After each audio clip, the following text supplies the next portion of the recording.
Good afternoon, everybody. This afternoon I have worked to reallocate Kiri Allan's ministerial portfolios across existing ministers. Ginny Anderson will become the Minister of Justice. Ginny's been a strong performer in the justice space since taking on the role as Minister of Police.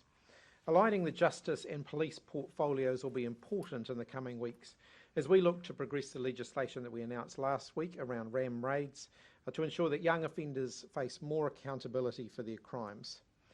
Ginny Anderson's focus and my focus is firmly on backing the police with the tools and the resources that they need in order to fight crime. We're creating opportunities to break the cycle of offending with rehabilitation programs while ensuring there is strong accountability and consequences for those who don't take up those opportunities and continue to commit crime. Kieran McAnulty will become the Minister for Regional Development, aligning with his existing portfolio as Minister for Rural Communities. Grant Robertson is already leading the government's rolling maul of initiatives to support the communities that have been affected by Cyclone Gabrielle. He'll take over the lead coordination role for the Tairāwhiti region.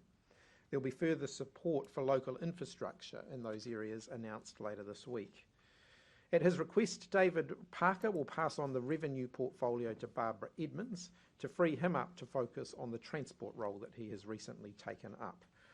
Prior to entering Parliament, Barb was a specialist tax lawyer, and I've got confidence in her ability to pick up a greater share of the economic work of the government, which is why I'm also making her an Associate Minister of Finance. She'll be relinquishing her Associate Health role, which will be redistributed amongst the existing health ministers. Damien O'Connor will pick up an Associate Transport role, and he will be supporting David Parker in that. With only 5 sitting weeks until the House rises for the election, I've decided not to bring any new ministers into Cabinet. Overall, there are 25 ministers in the Executive, and I believe that all of them have a fair and manageable workload. Those promoted are all hard-working ministers who are performing well, have the capacity to take on more, and now have the opportunity to demonstrate their strengths. Our focus must be on the issues that matter to New Zealanders, like the cost of living and law and order. As a government, our singular focus must be on making life better for everyday Kiwis, and that is what I've sought to do, and I need everybody in the government to be doing the same. To the week ahead, tomorrow I'm in Wellington, where I'll be attending the sold-out Football Ferns Philippines game here in the capital. On Wednesday, I'm hosting Australia Prime Minister Anthony Albanese, or Albo, at the annual Australia-New Zealand Leaders Meeting. On Thursday, I'll be meeting with US Secretary for State Anthony Blinken before travelling to Christchurch to speak to the Canterbury Chamber of Commerce and the local Government New Zealand meeting. Now, happy to open up for questions. Did David Parker request to get rid of revenue because you killed his wealth tax? He indicated that he was keen to move on from revenue. Why? He indicated that that's what he would like to do. Did he give you any explanation, and was it because you killed his wealth tax? He indicated that he wanted to move on from revenue, and I've accepted that. Prime Minister, did Kiri Allan come back to work too soon? She was offered more time off and indicated that she wanted to get back to work. What impact does this have on the Labour Party, given that we're only 3 months out from the election, and how worried are you? Ultimately, this isn't about me or about us, it's about New Zealanders. And they want to see us focused on cost of living, on law and order, on the issues that matter to them, and that's where our focus will be. So you're not paying any attention that we're 3 months out from an election?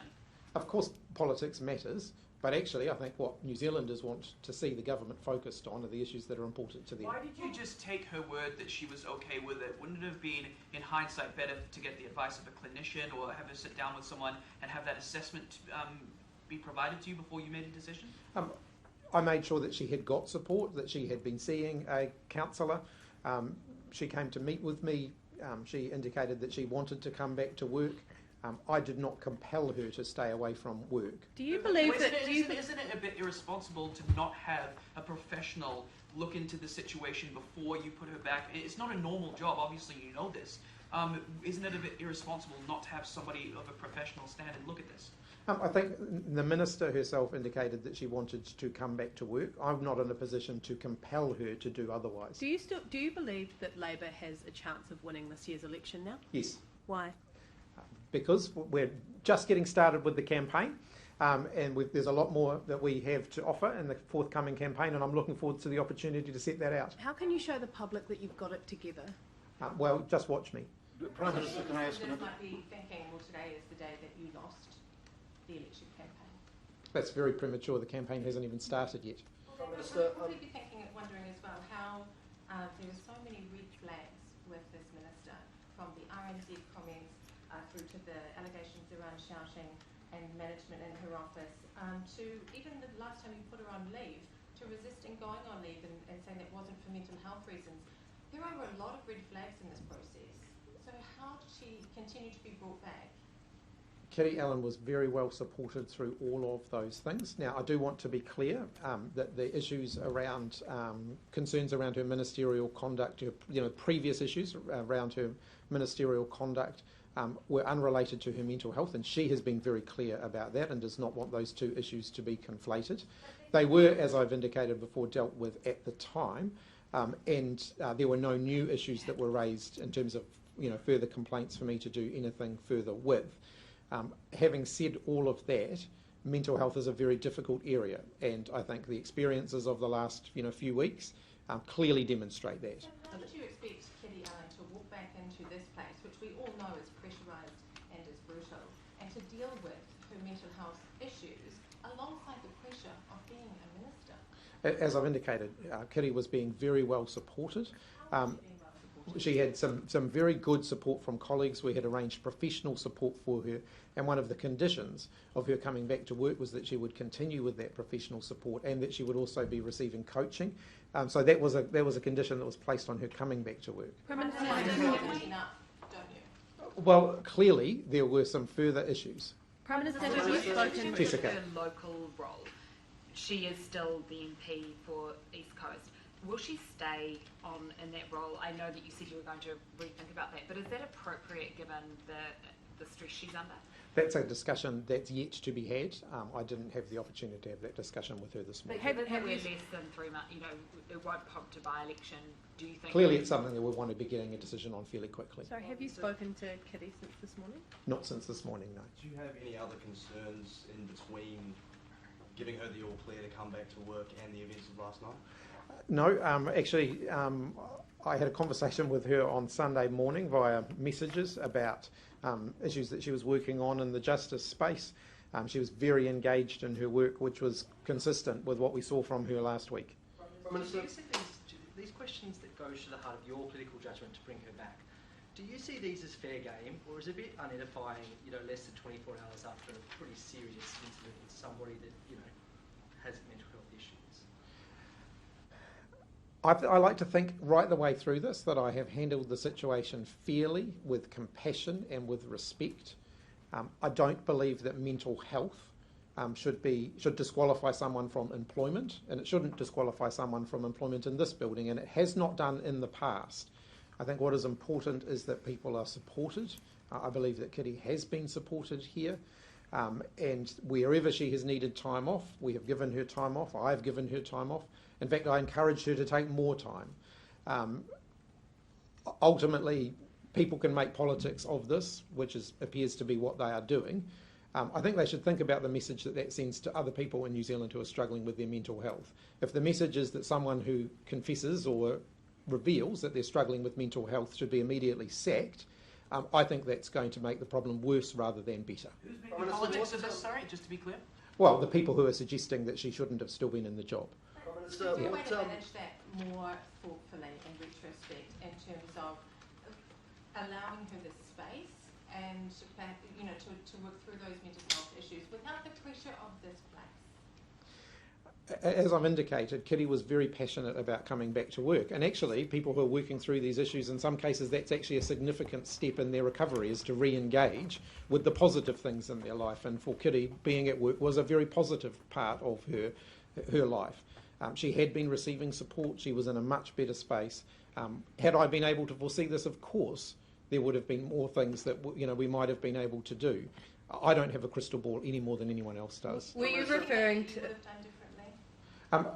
In any situation where you can look back in retrospect, there will always be things you could do differently. Could I foresee this a week ago? No, I couldn't. Were you referring to the statement that Christopher Luxon made? Clearly the situation raises questions about the judgment of Prime Minister Chris Hipkins. Well, that's a question for him. Question for you. You're referring to people making politics out of it. Was it about that? What else can you tell us about the events of last night, in particular, her refusal to accompany a police officer? Can't tell you anything more about that. That's obviously now a criminal investigation or criminal matter. So that really is a question for the police. Do you know? Accepting that she was minister at the time, doesn't the public have a bit of a right to know a bit more about what happened? Everybody is still equal before the law, regardless of what role they hold. Kiri Allan is equal before the law, the same as any other person who was arrested in those circumstances. Are you able to tell us if she was led away in handcuffs? I don't have that information. Prime Minister, if these reallocations hadn't happened because of the Kiri Allan situation, would David Parker still have remained the Revenue Minister, and would he announced the Labour's tax policy? Oh, it's not unusual when there's a reshuffle in the offing that ministers will offer something up where they'll say, I'd like to pick this up, or I'd like to no longer be doing this. That happens from time to time. So he wasn't already saying to you, I want out of the revenue role? Well, I wouldn't have gone and proactively sought out portfolio reallocations had I not already been doing it. Well, I suspect not. But will he contest the election? Who's that? David Parker. He's not given me any indications otherwise. Do you think that when you reallocated portfolios after Michael Wood's resignation, do you think you made the right decision not bringing in a new minister then and instead loading up your existing ministers with quite significant workloads? We are very close to an election, and of course there's inevitably a reshuffle after an election, regardless of what the outcome of that is, and we have to be mindful that there could be additional parties in government that need to be accommodated in those arrangements as well. Then there's the issue of ministers getting up to speed, brand new ministers getting up to speed with the role in the run-up to a general election campaign when they're going to be wanting to be out and about campaigning. So I made the judgment, over the last month or so, that now's not the time to be bringing new people into the ministry. Prime Minister, you've had 4 ministers leave under your watch. Are you up for the job of leadership? I think you're concluding Jacinda Ardern in that potentially. No, that makes 4 without Jacinda Ardern. Yeah, and they're all different, and there's different reasons for all of them. Prime Minister, some New Zealanders, voters looking at your Prime Ministership and at this government, may see a connection with Stuart Nash was given multiple chances despite there being red flags about his behaviour. You then have Michael Wood, multiple chances despite multiple red flags. Now we have Kiri Allan in a different but similar situation where there were red flags, and we've now lost her as a minister too. So what does that say about your political management? In every one of those instances, I've made decisions based on the information that was available at the time. Obviously, if more information comes to light, then I'll revise my decisions. I like to think that I make decisions based on information and evidence. I make those decisions fairly, I believe. In all of those instances, further things happened. Do you want to be tougher? I believe that I have been quite tough. Clearly, if I'd had all of the information related to all of those ministers in the first instance, the issue would have been resolved much quicker than it was. But I didn't have that information. As Prime Minister, you can only make decisions based on the information that you have at the time. Yep. Just coming back to your comment earlier that you had a text message exchange with Kiri Allan on Sunday morning. I'm assuming you mean Sunday yesterday. Yes. What prompted that text message conversation? We were actually having further discussions about the issues that we were working on last week. So none of it will be surprising. It's just, the usual mechanics of it. She's very engaged in, bringing to fruition the work that we have been doing over the last couple of weeks. And it was in line with those conversations. Can I ask whether in those conversations or even further back on Wednesday when you stood here with her and announced the policy, you mentioned her being on top of her game. Had you spoken to her about the fact that you thought that she was doing well and that she'd come back and that you were really happy with her performance? Had you personally spoken to her about that? Yes, I had a conversation with her literally as we walked out of this room, indicating that I thought that she had handled the press conference very well.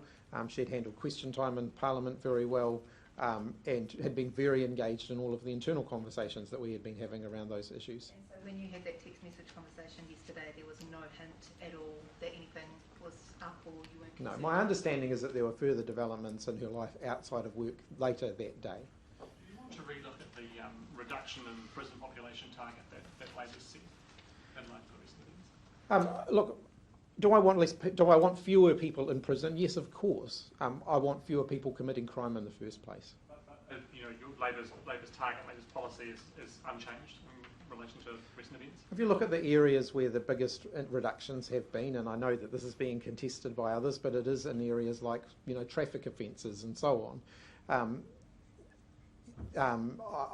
I think it's always a work in progress. Should our most serious violent criminals continue to find themselves in prison, my view is yes, they should. Right. That's a no. So it's no change in that policy.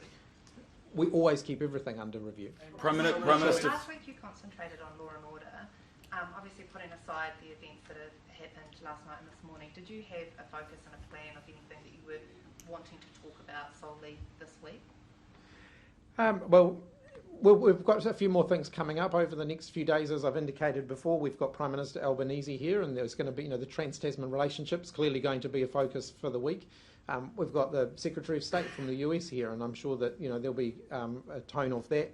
And as I've indicated, we have got some further cyclone recovery announcements shortly to come. Is it also your intention to announce Labor's tax policy this week? We'll announce that in the fullness of time at the appropriate moment. I'm not going to put a particular date on it. Have you seen board member Jason Arcay about this story? Sorry, what was that? Have you seen the comments from RNZ board member Jason Arcay about the story, saying when there's blood in the water, the sharks circle, and they're more than happy to digest every last morsel and watch the phones sink to the depths if the blood sport. Is that appropriate given RNZ itself wrote this story? I have not seen that, and I will look at it before I provide judgment. Yes. It's appropriate though? As I've said, I'm not going to pass judgment on something that I haven't seen. Just on the visit of Anthony Albanese, I mean, obviously we're celebrating all these milestones and diplomatic engagements. Is there anything tangible that's going to come from this visit? What do you hope that you can announce from it? Well, I don't want to get ahead of the visit itself, but obviously we have a very warm relationship with Australia, and we'll certainly be aiming to build on that.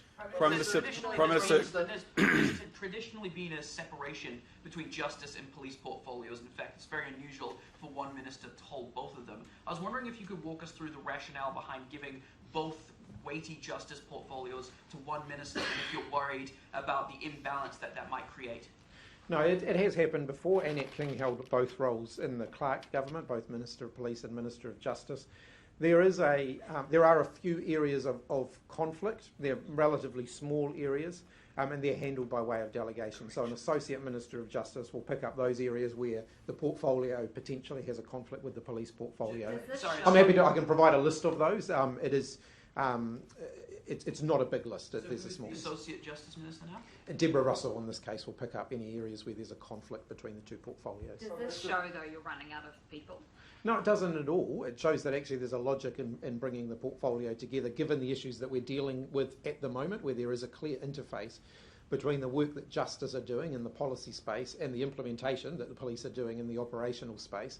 Bringing those two portfolios together to really focus in on those issues makes sense, and I believe that Ginny Anderson is a good person to lead that work. As I've indicated, I have plenty of people who, in the fullness of time, in the team, I think will make outstanding ministers. But I just think 3 months before an election isn't the time to be bringing them into the ministry. If you had a depth of talent, though, you wouldn't be putting these two weighty portfolios on one minister's shoulders, though. No, I disagree. I mean, if you look at the overall sort of job share across the cabinet, I think that the portfolio allocation is relatively fair across ministers. But for Ginny Anderson, though, she's a new minister. She's got a big beefy portfolio like police already, which she's just trying to get used to, get her head around. And now you're giving her another big beefy portfolio, justice. Can she handle it?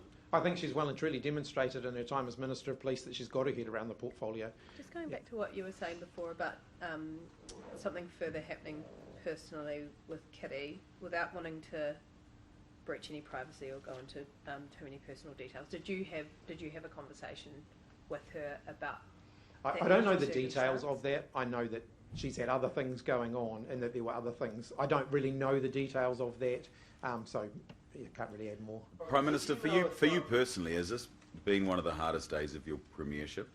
I mean, I want to say, when you're dealing with issues around mental health, that's incredibly difficult. I know that there'll be a number of employers around the country who have worked with employees who have found themselves in periods of mental distress, and it is incredibly challenging. And I don't take that lightly. I've taken it very seriously right from the beginning. I've been working very hard to ensure that Kiri has been supported through that. And yes, I have been guided along the way by the feedback that I have received from her about what's important to her and what's going to work for her. But it is really tough. And on one level, I commend Kiri for speaking openly as she has over the past few weeks about her struggles with mental health. It is an absolute tragedy what happened yesterday, that it got to that point. It is very brave to be speaking publicly about it, and I think in that regard I do want to acknowledge that she has been willing to do that. Clearly, it is not acceptable that it got to that point yesterday, and of course she could not continue in her role as a minister. Do you seriously should New Zealanders Sorry, I'll just take you one at a time. How Yeah. seriously should New Zealanders take the announcement in the weekend by one of the minor parties of a gang-only prison? Finishing school for gangs? Yeah. How serious is that a policy, and how, considering that we are coming up to an election, this is what some of those minor parties are saying as decent policies. What's your response to that? Well, if you look at the gang membership in our current prisons, it is quite a high proportion of the people who are in our prisons now, and that is because of the work that the police have been doing to target gang offending and to make sure that those who are doing that are held accountable for their actions. Just to pick on something you were just saying there, do you feel like you've let Kiri down? I believe that I have done everything that I could to support Kiri. Now, I'm not saying that the outcome is acceptable, and I think clearly this is a tragic set of circumstances. So do you know over the minutiae of what happens in this place, and move on by election day, but they're likely to remember this, aren't they? So what is your message to New Zealanders today? I think mental health is something that we should always take seriously, and it's always something that we should speak respectfully about. So do you know, or have you been told that Kiri Allan left the scene of the accident before she was arrested last night? I'm kind of cautious. I went through a bit of this morning, and I am aware that now we're moving into that phase where police will be doing their investigations. They'll be making decisions about prosecutions and so on, and I don't want to get in the middle of that. So I don't want to continue to add to that. So I'll be dialing back my comments in that space because it is an active matter for the police. But do you know? One more on that.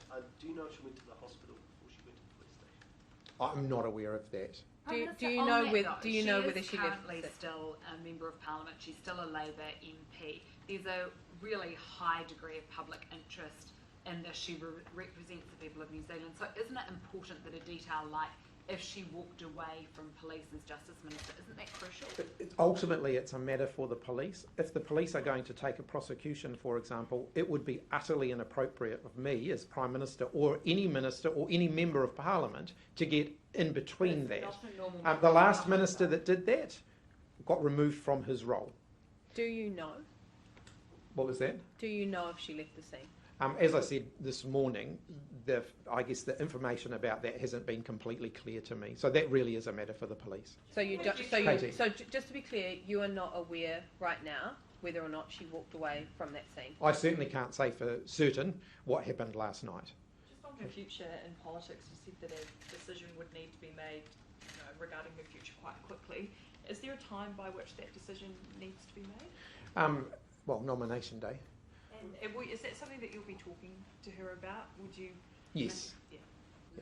Reshuffles in your cabinet. Are you actually able to name, say, the workplace relations minister, the customs minister? Do you know everybody in all the portfolios at the moment? Well, Carmel Sepuloni is the workplace relations minister, and I believe.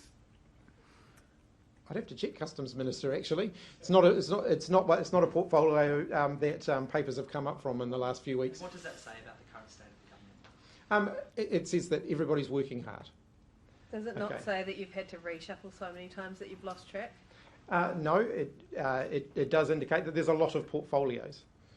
All right. So, yesterday, the Green Party made some comments about you rolling out of the wealth tax, capital gains tax, saying that essentially that's depends what the voters say, and they'll be pushing hard for it and could potentially not be in a coalition if they don't get that over the line. Māori Party have said you won't be calling the shots on election day. What's your response to these from parties that you're going to have to potentially have to work with? I think the posturing that political parties have before an election and the negotiations that they do after the election don't always completely reconcile with one another.